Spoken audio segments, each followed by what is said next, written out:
There's also some cornhole for the kiddos. Try it out. Cornhole for the kiddos. A lot of this is kind of due to what's around you. So we're going to kind of show you how that works. And to do so, the station, can you believe this, Matt? The station entrusted me with a laser, and that's going to be fun because we're going to kind of show you how this works. So we'll start off by showing you the temperature of the grass. And the grass right now is clocking in at about 84 degrees. I want to show you guys the tree that caused all of this damage. I'm going to walk you guys this way. The wind picking up, so it's no surprise that a tree like this was knocked down in this type of storm. Look how long this tree is. The owner says that it is a Waldra oak. And doctors here at the Family Health Center say they see the majority of uninsured patients throughout McLennan County. 1 in every 5 patients has no form of coverage, which is a problem if they need more than just primary health care. And by the late morning into the afternoon, our weather is going to turn nice once again, but it's going to be short-lived. We've got that strong cold front coming our way. Angel Funk has lived in this house for 5 years. She was sitting in her living room when the tornado touched down on Saturday. And when she heard all that commotion, she immediately woke up her family and they came outside. And this is what they saw, you guys. What they thought this was the roof of another home that had been ripped off and thrown into the side of their home. And then we started to feel the pressure in our ears. And I never got a warning. We just felt the pressure drop and we knew it had hit. And you could hear all the windows shattering. It was bad. Shocked, those in the Preston Hollow area sheltered for their lives. We immediately ran downstairs, and then in this bathroom right here is where we took shelter. Doesn't have any windows. It's in the middle of the house. Small, but it worked. Emerging from their homes to find their community run through. Immediately the fire department evacuated us. The concern was that, that this vehicle was leaking fuel, and we had a huge gas leak behind the house. But in this moment of their neighborhood's established history, they'll always be able to look back and know they were there for each other. It was really bad, and I'm really glad that we have all of our friends here to help us clean up. And just to see that level of empathy, and you know, we had strangers dropping off cases of water and trash bags. And all around us, they say we're going to be without power at least 4 or 5 days. Some, like 14-year-old Slayton, whose home isn't even livable any longer, is out here on the street, cutting branches for his neighbor's driveway so they can safely re-enter their property. It feels good because helping always feels good, and when you have friends that can support you, it also really feels good. Roads flooded. Wildlife stranded. And the sheriff's department, you can see we got some trees covering power lines. Taking a look at all of it. It's not just rescue missions that we use these vehicles for. We have to be able to access the high water just to go out and see people that live in these low-lying areas. James Gleason with the High Water Rescue Team in Vermilion Parish is surveying damage multiple times a day. This isn't a lake. That's all pasture and marsh, but it's just water as far as you can see. Gleason says in addition to rescues, keeping people informed is a priority. They're going to need to be able to gauge how long is it going to be before we return. So we'll come out regularly every couple hours. We'll leave markers in certain areas and mark where the water level's at so that we can come back and constantly check on them. Sunday afternoon, boating through what's normally farmland, seeing ducks swim through what's typically a road and otters on someone's porch. Gleason says it's a moment that puts things in perspective. A lot of people don't realize, too, the agriculture industry, how much it'll take a hit. Even though the devastation might not be as bad in homes and businesses, the financial loss for an agricultural community like it is here, and it could be millions of dollars. Losing all this sugar cane, it'd be detrimental to a community like this.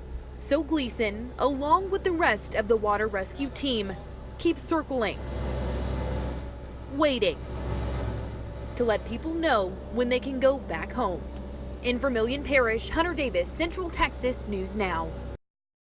This land is your land, this land is my land, from California to the New York Island, from the redwood forest to the Gulf Stream waters. This land was made for you and me. I think it's important for people who may have not spoken out until now to come out and have a place where they can show that they stand with their neighbors and that they don't support the attitude that anyone is less than the other. There have been 251 mass shootings in the U.S. alone in the first 215 days of 2019. I'm here supporting the people in El Paso who are grieving. No one should have to step outside their front door, go to a store without having in the back of their mind that they might get shot up at. We're here to stand in solidarity with all those who mourn in El Paso. Today across the country, millions of hearts beat with them. As communities of immigrants and refugees, our hearts beat with El Paso. We just hope that our immigrant community members or anyone who is a marginalized individual, whether that's by orientation, if that's by race, religion, creed, anything, that you would know that you have community members that stand with you and that you're not alone.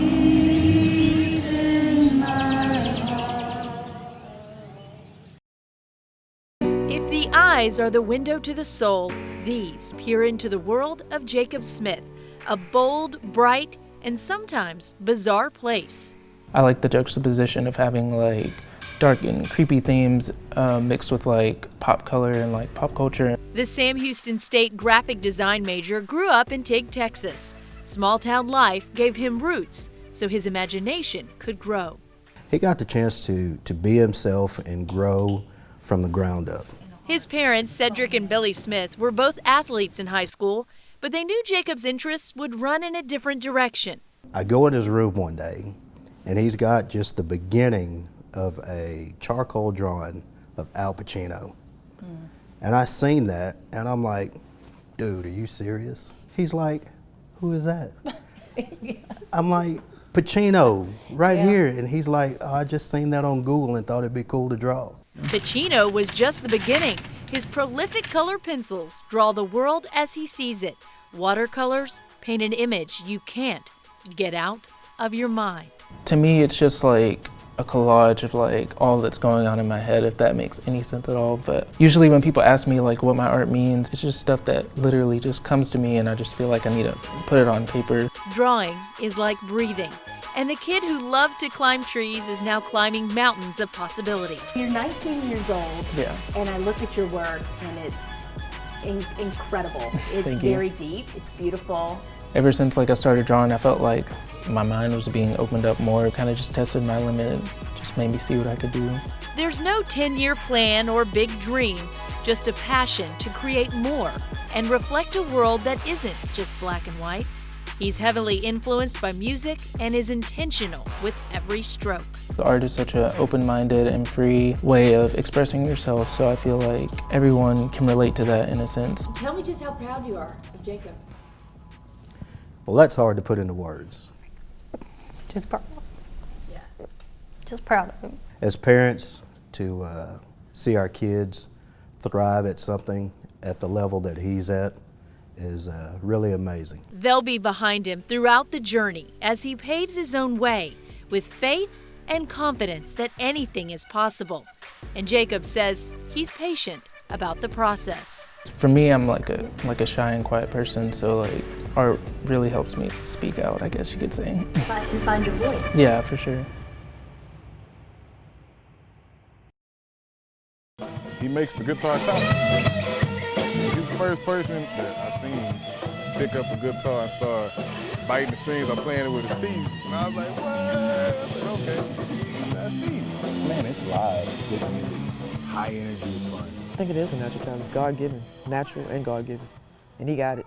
TJ Bell picked up the guitar before he knew where it would take him. That was something he picked up at an early age, around about 4. Father Willie Bell said the plastic guitar was soon upgraded. We knew that he was talented, but we didn't know where it was coming from. Willie paid for guitar lessons, but the teacher said TJ was well beyond lessons.